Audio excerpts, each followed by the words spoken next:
નાના દીકરાની જ વાત કરું, હાલ 21 વર્ષનો થઈ ગયો છે, એને શરદી મટતી જ નથી, વરદનો ખોટો જ છે. પછી એને આ ટીપો પાયો તો હાલ એ પોલીસની ટ્રેનિંગમાં દોડવા બી જાય છે, શરદી બી મટી ગઈ. બરોબર. પછી આ તુલસી ટીપાનું બીજું એક રિઝલ્ટ કહું. એક ભાઈ છે કે જેને સાઇનસ, નાકમાં પ્રોબ્લેમ હોય, સાઇનસનો એ પ્રોબ્લેમ હતો, નાક તરપે જ જાય, બંધ થાય નહીં. એ ભાઈ ભત્રીજો થાય મારા વાસમાં. મેં કીધું ભાઈ તું આય મારે ઘેર દવા સાથે પીવડાવું. મોન જ નહીં, કેવું મોન જ નહીં. એક દિવસ એના પપ્પાના પેટમાં દુખાય, રાતના 1 વાગે હું દવાખાને લઈ ગયો. બરોબર.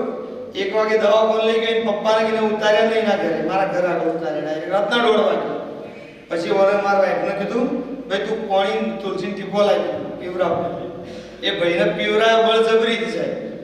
તો સવાર 7 વાગે બ્રશ હાથમાં પકડીને કસતો માર ઘેર આવ્યો કે કાકા તમે તો ડૉક્ટર છો, મને મટી ગયું. ખરેખર. અને હાલ પણ હું ગામમાં જાઉં તો ડૉક્ટર કહીને જ બોલાવો કે તમારી શરદી મટાય, કારણ કે એને સાઇનસનું ઓપરેશન કરાવવાનું હતું. હાલે ઓપરેશન બંધ થઈ ગયું.